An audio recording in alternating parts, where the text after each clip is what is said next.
मित्रों राम राम। मेरा भारत मेरी बात चैनल पर आपका स्वागत। और आज के इस अंक में हम बात करेंगे महाराष्ट्र और झारखंड में जो विधानसभा चुनाव हुए उसके बारे में, और उत्तर प्रदेश की जो उपचुनाव 9 सीटों पर हुए उनके बारे में। क्योंकि एग्जिट पोल आज कुछ आ रहे हैं छोटी कंपनी द्वारा, कुछ बड़ी कंपनी द्वारा भी, लेकिन पिछले रुझान से एग्जिट पोल कंपनियों के भी मन में एक भय पैदा कर दिया कि कहीं आप गलत हैं, और वो एग्जिट पोल करने से भी डरने लगे। खास तौर पे लोकसभा के चुनाव के बाद, और फिर हरियाणा ने जो किया,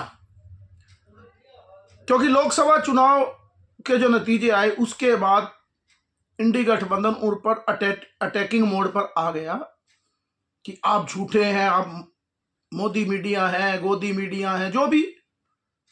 लेकिन जैसे ही उन्होंने हरियाणा में दिखाया कि कांग्रेस की सरकार बन रही है, लेकिन सरकार वहां भाजपा की बनी, तो उनके अंदर और भय हो गया। यानी कि प्याज भी खाओ और जूते भी खाओ, क्योंकि कांग्रेस और इंडी गठबंधन इन चैनलों को, खासतौर पे राहुल गांधी जाति पूछते हैं, उनके मालिक का नाम पूछते हैं, तो वो डर गए। जबकि सत्ता भाजपा की ही बनी, तो उसके बाद कुछ छोटी मोटी कंपनियों ने एग्जिट पोल करना शुरू कर रखा है, लेकिन बड़े चैनल इसमें भय खाने लगे। जबकि भय खाने जैसी कोई बात ही नहीं है। 140 करोड़ का देश है, सबके अपने अपने विचार है। उन्होंने भी अपने ढंग से कुछ सर्वे किया होगा, वो ठीक हो गलत हो, मंशा ठीक होनी चाहिए। जैसे कुछ मंशा के अनुसार किए जाते हैं, जैसे कि डोनाल्ड ट्रंप को हराने के लिए, दिखाने के लिए अमेरिका में भी पोल हो रहे थे, और ये दिखाया जा रहा था कि ट्रंप चुनाव हार सकते हैं या कांटे की टक्कर है, जबकि वो एक तरफा चुनाव जीत गए, क्योंकि बड़ी शक्तियां उस काम में लगी थी। लगता है कि भारत में भी अब बड़ी शक्तियां डरने लगी, और उनके साथ साथ जो देशवासी, जो राष्ट्र के बारे में सोचने वाली शक्तियां हैं, उनको भी कुछ भय लगने लगा। यानी दोनों तरफ से एक डर का माहौल हो गया कि हम करें क्या। लेकिन मुझे लगता है कि एग्जिट पोल करने ही चाहिए, उनका काम है। नतीजे सही हो गलत हो, क्योंकि वो ये तो कहते नहीं कि हमने जो एग्जिट पोल हुआ है यही परिणाम में परिवर्तित होगा। परिणाम अलग है, ये एक अपना अंदाजा है। अंदाजा करने का सबको अधिकार है। इस धरती पर तो लोग इस तरह से अंदाजा करते हैं कि बेटा होगा या बेटी होगी, होता वो गर्भ में है तो, लेकिन अंदाजा करते हैं कि अब ये शगुन हुआ है तो बेटा होगा, ये हुआ तो बेटी होगी, तो कोई उनकी गर्दन नहीं पकड़ने वाला। लेकिन भारत में जिस तरह लोकतांत्रिक मूल्यों पर इंडी गठबंधन पूरी तरह अटैकिंग होता है, तो उसको डर भी लगता है कि कहीं हम ऐसा कर दें। क्योंकि मुझे याद है एक्सिस माई इंडिया के गुप्ता जी हैं, उनके ऊपर बड़ा पर्सनल अटैक भी कांग्रेस और उन लोगों ने किया। तो उन्होंने भी अब सर्वे किया होगा, जैसा भी है उनकी। लेकिन हम अपना आकलन करते हैं, क्योंकि हम कोई सर्वे वाली बात नहीं, हम तो अपने पूर्व के आकलन के अनुसार ही अपनी बातें रखते हैं कि कहां से क्या फीडबैक आ रही है या नहीं भी आ रही, तो पूर्व में क्या हुआ और अब क्या हो सकता है। क्योंकि एक बात तय है 2024 से पहले कि जो वोट मोदी जी को मिलता था विधानसभा में, उससे कम वोट भाजपा को मिलता था, और सीटें भी कम ही मिलती थी। लेकिन हरियाणा चुनाव ने कुछ परिवर्तन किया कि सीटें तो बढ़ी, लेकिन वोट प्रतिशत हरियाणा में भी कम हुआ। लेकिन कांग्रेस के कुछ लोग कहते हैं कि हरियाणा में कांग्रेस का वोट 27% से 40% हो गया, हमने बढ़ाया। लेकिन विषय लोकसभा का था, वहां पर उनका 47% वोट था, वो भी घटकर 40 हो गया। क्योंकि जितनी मोदी विरोधी शक्तियां थी वो सब एक हो गई, तो वो पूरी तरह से पीक पर वो वोट था। मुझे लगता है ऐसा ही महाराष्ट्र और झारखंड में होगा, क्योंकि जो वोट मोदी विरोध का था वो सब एकत्रित होकर वो पीक पर गया। मोदी के पक्ष का वोट भी पीक पर था, लेकिन कुछ वोट अब अदर्स में जाएगा, क्योंकि महाराष्ट्र में 42% लगभग दोनों को वोट मिला। मुझे लगता है कि महाराष्ट्र में भाजपा को 45% से ऊपर वोट मिलेगा ही मिलेगा, जो मेरा अपना आकलन है। सीट कितनी आएंगी वो बाद में होगा, लेकिन 3 से 4% जो मतों का अंतर होगा वो भाजपा और यानी महायुति और महाविकास आघाड़ी के अंदर रहने वाला है। उससे सीटों का आकलन आप स्वयं कर सकते हैं। लेकिन कुछ सीटें ऐसी भी हैं जो मुस्लिम बहुल सीटें हैं, वहां पर एक तरफा चुनाव महाविकास आघाड़ी की तरफ भी हो सकता है। लेकिन वहां गड़बड़ ये है कि वहां AMIM और सपा भी चुनाव लड़ रही है। बाकी सीटों पर भी, चाहे वो महाविकास आघाड़ी हो चाहे महायुति हो, उनमें कई बागी भी लड़ रहे हैं। वो जीतेंगे हारेंगे विषय नहीं है, लेकिन 5,000, 10,000, 15,000 वोट वो लेंगे ही लेंगे।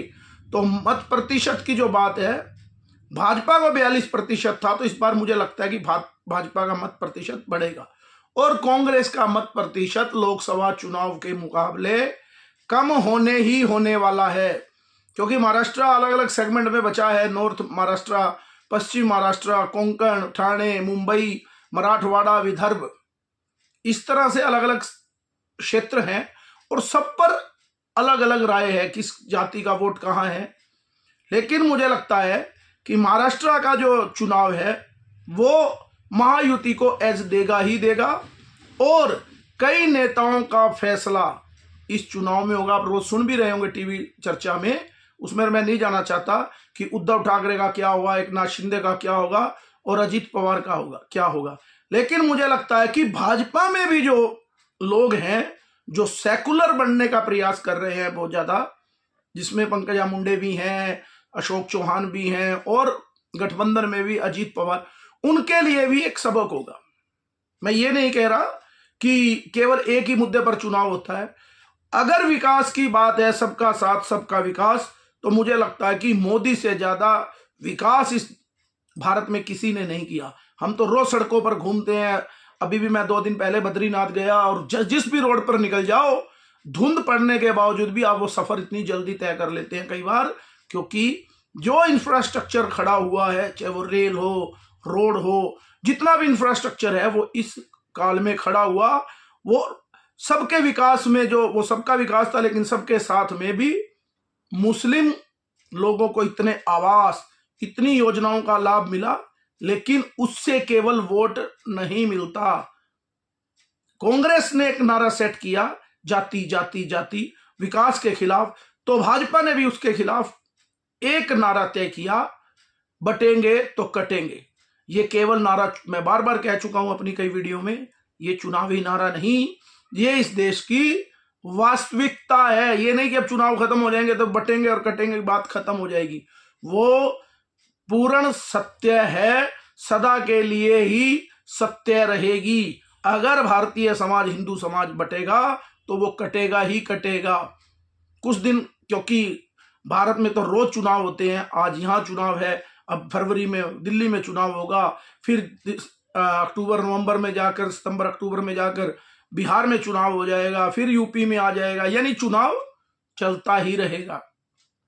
तो ये विषय केवल चुनाव का नहीं है, लेकिन भारतीय जनता पार्टी में भी हो सकता है, कुछ प्लान के तहत भी हो सकता है, क्योंकि राजनीति बड़े अलग तरीके से चलती है। लेकिन लोगों की भावनाएं, जैसे देवेंद्र फडणवीस ने कहा कि अजीत पवार नीचे का सेंटीमेंट नहीं पकड़ रहे, क्योंकि वो ज्यादातर समय उन लोगों के साथ रहे हैं जो छद्म सेकुलरवाद की बात करते हैं। इस देश की भावनाओं को समझना ही होगा और इस समय सबका साथ सबका विकास तो करना होगा, लेकिन साथ साथ ना बटना होगा ना कटना होगा। अगर बटेंगे तो कटेंगे, ये नारा कारगर धरती पर होगा ही होगा। और मुझे लगता है बहुत से कारण रहेंगे भाजपा की जीत के, अगर भाजपा जीतती है वहां महाराष्ट्र और उसमें, लेकिन मुझे लगता है कि प्रमुखता से बटेंगे तो कटेंगे का नारा ज्यादा इफेक्टेड है। और बहुत सी चर्चा, क्योंकि इस नारे से, इस बात से जो भाजपा का कोर वोटर और उसका सपोर्टर है वो ज्यादा जल्दी से सहजता अनुभव करता है। अपनी पार्टी से नाराजगी होने के बावजूद भी जब उसको लगता है कि देश पर संकट है तो वो नाराजगी के बावजूद काम करता है। अगर केवल विकास की बात करेंगे, अगर किसी कार्यकर्ता या किसी नेता या किसी उसके सपोर्टर वर्ग का भाजपा के काम नहीं होता तो वो निराश होता है, जिससे भाजपा को नुकसान झेलना पड़ता है। लेकिन जैसे ही राष्ट्र की और हिंदू की बंटने की बात और कटने की बात आती है तो वो इस देश के बारे में सोचता है और फिर वो अपने मतभेद भुलाकर पार्टी के लिए और संगठन के लिए काम करता है। इसलिए भाजपा के लिए अपने कार्यकर्ताओं को चार्ज करने के लिए भी और इस देश को बचाने के लिए भी, केवल कार्यकर्ता की बात नहीं, इस देश की जो परिस्थितियां 1946 की हैं वही आज हैं। उससे उस समय संघ ने ही ये काम किया था और आज भी संघ ये काम कर रहा है। तो ये लगातार करना होगा। अगर जो विरोधी स्वर बीच में आते हैं वो भाजपा को कहीं ना कहीं मुझे लगता है कि वो नुकसान ही पहुंचा रहे होंगे, क्योंकि उनके प्रति फिर भाजपा कार्यकर्ताओं में एक नफरत का भाव आता है। लेकिन भाजपा उन लोगों को आगे भी बढ़ाती है कई बारी ऐसी बातें करने वालों को, लेकिन उससे कार्यकर्ता थोड़ा निराश होता है, क्योंकि ये इस समय जो परिस्थितियां हैं, जो कई लोगों ने कहा कि ये धर्म युद्ध की स्थिति है भारत के अंदर, और मैं इस बारे में पूरी तरह, मेरा अपना विचार है कि जो लोग ये कह रहे हैं कि इस समय चुनाव केवल चुनाव के लिए नहीं है, कोई पार्टी जीते कोई हारे, कोई स्टेट में किसकी सरकार बनती है बिगड़ती है, तो उससे कोई ज्यादा लंबा चौड़ा फर्क नहीं। लेकिन जो परिस्थितियां निर्माण हो रही हैं उसमें स्पष्ट है कि ये एक धर्म युद्ध है। बहुत से एग्जिट पोल की जैसे मैंने बात की, तो वो क्या करेंगे, क्या होगा, नतीजे 23 तारीख को आएंगे। लेकिन भाजपा की जीत के अंदर, मैं फिर कह रहा हूं, इसके अंदर हिंदूवादी शक्तियों का सक्रिय होना सबसे बड़ी ताकत होगा। ये इतने इतने वारिकर समुदाय छोटी छोटी टोलियों में बैठक की, संघ के कार्यकर्ताओं ने बैठक की, वो केवल इसलिए हुआ कि हमें इस देश की रक्षा करनी है और अपने धर्म की रक्षा करनी है। विकास के नाम पर मैंने पहले भी कहा, एक गांव जो यूपी में रामपुर में पड़ता है, 423 के 427 मकान दिए और 2300 कुछ वोट थे उस गांव के अंदर, भाजपा को 0 वोट आई।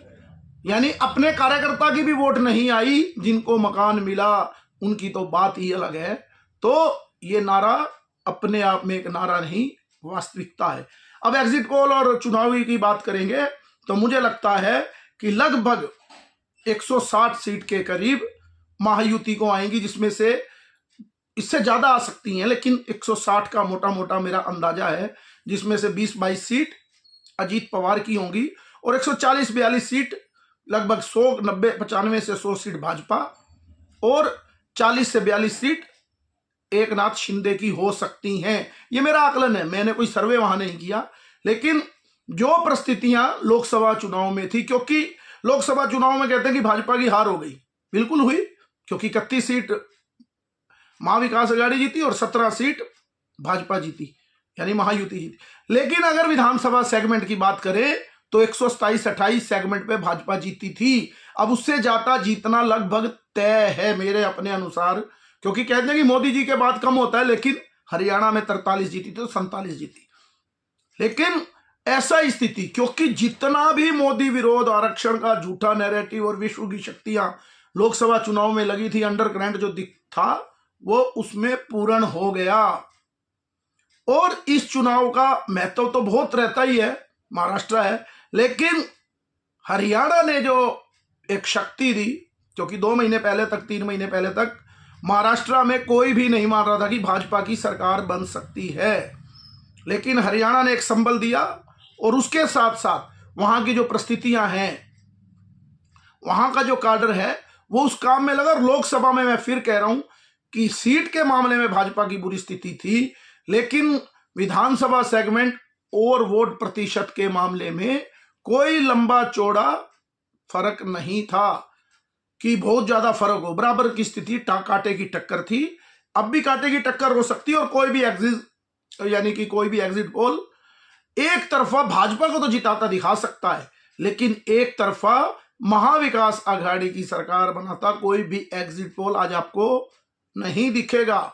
हो सकता है कि कुछ दिखाएंगे, लेकिन एक तरफा सरकार भाजपा की महायुति की बन सकती है, लेकिन कांग्रेस महाविकास आघाड़ी की नहीं। तो मेरा भी अपना आकलन है कि यहां पर महायुति यानी कि भाजपा की जो गठबंधन है उसको एज है। और रही बात झारखंड की, झारखंड में तो भाजपा ने लोकसभा में भी ज्यादा सीट जीती थी, लेकिन मुझे लगता है कि मेरे आकलन से उस समय भी 2-3 सीट कम भाजपा जीत पाई, क्योंकि कुछ स्टेटों में तो बहुत ज्यादा वो नैरेटिव काम किया, क्योंकि SC ST वोट झारखंड में बहुत है, तो उस पर वो ज्यादा फोकस था उस चुनाव में कि आपका आरक्षण और संविधान का विषय आया। तो झारखंड में भी भाजपा को एज है। पिछली बार भी भाजपा को एज था, दोबारा सरकार बन सकती थी, लेकिन रघुवर दास जो मुख्यमंत्री थे, केवल उनकी नाराजगी की वजह से भाजपा को चुनाव हारना पड़ा था।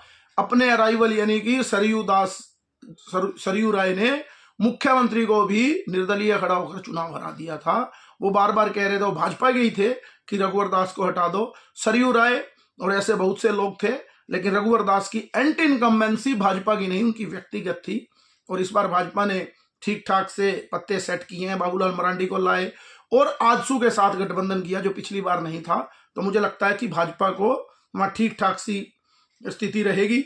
और यूपी 9 सीटों पर चुनाव हो रहा है, बड़ा आज दंगे भी हुए। एक दलित लड़की को जिंदा जला दिया गया कल, कि उसने कहा कि मैं तो कमल के निशान पर वोट डालूंगी।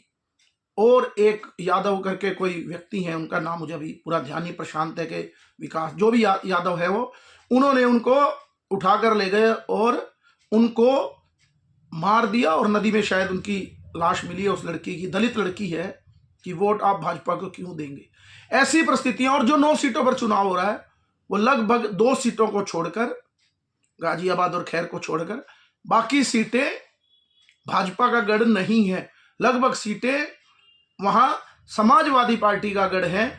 अगर ये बराबर बराबर या 5-4 का भी आंकड़ा आता है तो मुझे लगता है कि योगी जी का जो नैरेटिव चलेगा वो पॉजिटिव ही होगा, क्योंकि एक नैरेटिव पीछे चला था PDA वाला, उसको भी चोट करेगा। जबकि ये परीक्षा टीवी पे कुछ भी दिखाए कि भाजपा क्या करेगी, लेकिन ये परीक्षा अखिलेश यादव की ज्यादा है, क्योंकि ये सीटें मुस्लिम बहुल, अधिकतर सीटें मुस्लिम बहुल और अखिलेश यादव के गढ़ हैं। लेकिन अगर वहां पर भी कांटे का मुकाबला हो गया या भाजपा एज ले गई तो आप समझ सकते हैं कि परिस्थितियां क्या होंगी।